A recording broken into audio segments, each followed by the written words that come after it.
this thing? Out of all Mel Brooks' works, this one is my personal favorite. I love Blazing Saddles, Young Frankenstein, and The History of the World Part 1, but to an old school Star Wars fan, this hits me right in the money shot. That's not actually a correct sentence, is it? But is it any good? And does it deserve the hype? Let's find out. I'm Meffistoe. Like, share, and subscribe because this is my review of the movie Spaceballs. What the hell am I looking at? When does this happen in the movie? Now. You're looking at now, sir. Spaceballs is the 1987 sci-fi parody directed by Mel Brooks. It remains a beloved cult classic that effortlessly blends in slapstick humor with sharp satire, drawing from the vast well of sci-fi tropes, most notably George Lucas's Star Wars saga. Brooks crafted a comedic adventure that is as entertaining as it is absurd, with its memorable characters, clever dialogue, and its ability to laugh at the genre. Goodbye, Virgin Alarm. Spaceballs have a timeless, if somewhat irreverent, take on the intergalactic heroes, villains, and the larger-than-life world of space operas. I don't have to put up with this. I'm rich. The film opens with the kidnapping of Princess Vespa, played by Daphne Zuniga, from her home planet of Druidia. The villainous Spaceballs, led by the bumbling Dark Helmet, played by Rick Moranis, intend to steal the planet's air supply, as their own planet is running out of fresh air. Now we can take every last breath of fresh air from planet Druidia. Enter Lone Star, played by Bill Pullman, a roguish Han Solo-esque space pilot who, with the help of his loyal half-man, half-dog companion Barf, played by John Candy, takes on the mission to rescue the princess and thwart the Spaceballs' evil plan. Give me paw! Along the way, they meet up with a variety of quirky characters, including a wise mystic called Yogurt, and discover the secrets of the Force? No, the Schwartz. Brooks fills the screen with outrageous sight gags, snappy one-liners, and whimsical characters who are clearly aware that they're in a parody. Thank you, Your Highness. What did you do?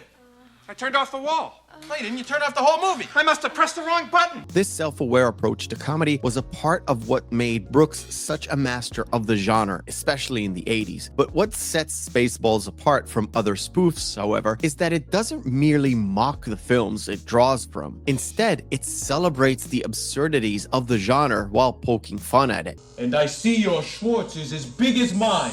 Brooks seemed to have a genuine affection for the material he's talking about, and this is evident in the love and attention to detail that went into the crafting of the parody. What? You can read it.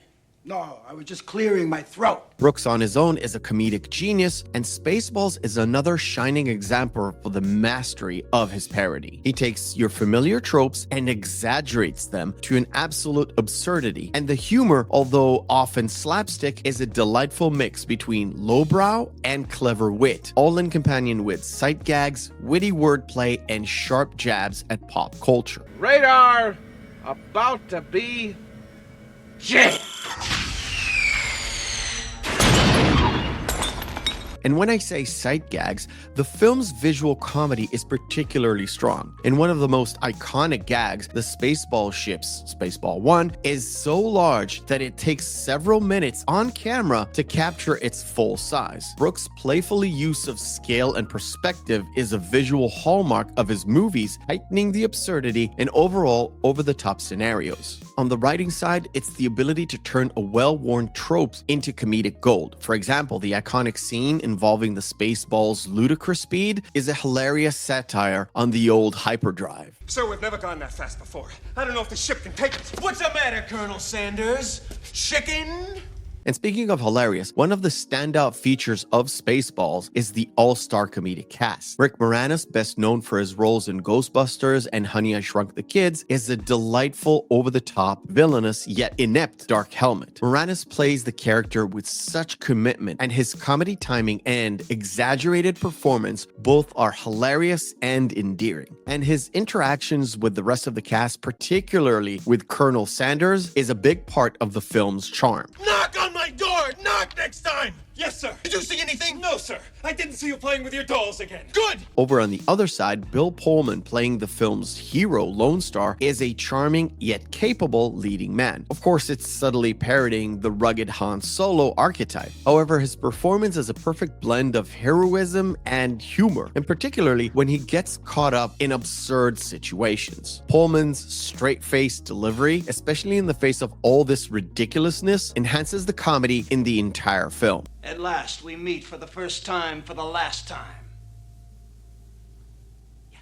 But a big part of this comedy, and I do mean big, is the comedy works of John Candy. As the loyal sidekick, Candy brings in both humor and heart to the role, balancing the film's outrageousness with some genuinely sweet moments. His physicality, paired with his own impeccable comedic timing, make Barf one of the film's outstanding character as the replacement Chewbacca. What are you? I'm a Mog. Half man, half dog. I'm my own best friend. Since we do have a Han Solo, but we don't really have a Luke Skywalker, I will mention Daphne Zuniga in her portrayal as Princess Vespa, because rather than playing the damsel in distress, she portrays a smart and sassy woman that doesn't quite fit the princess mold. Zuniga as Vespa is on one hand the petulant rich girl, and on the other, a badass lady with an axe to grind. How was that? Not bad. Not bad for a girl. Hey, that was pretty good for Rambo. Of course, no Spaceball review would be complete without mentioning the legendary Mel Brooks himself, who has a double role in this movie as the wise yogurt and the evil president of the Spaceball home planet, a sort of substitute to the evil emperor, just with a little bit more of a funny outcome.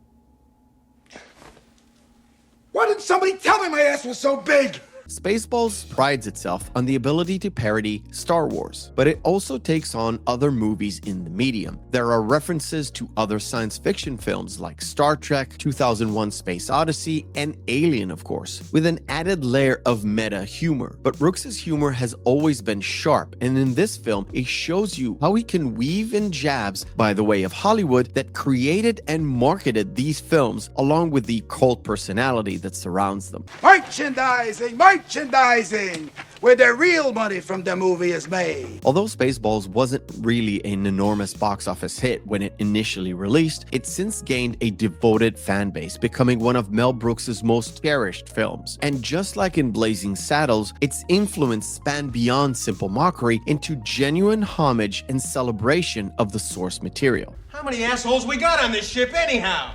Yo!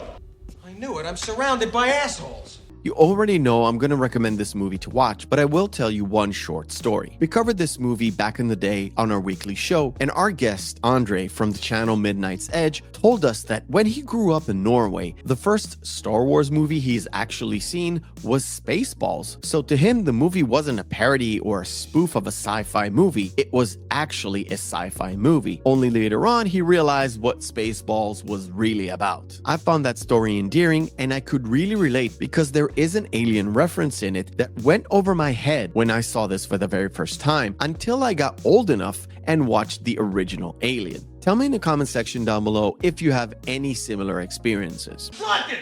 What? We're done with you.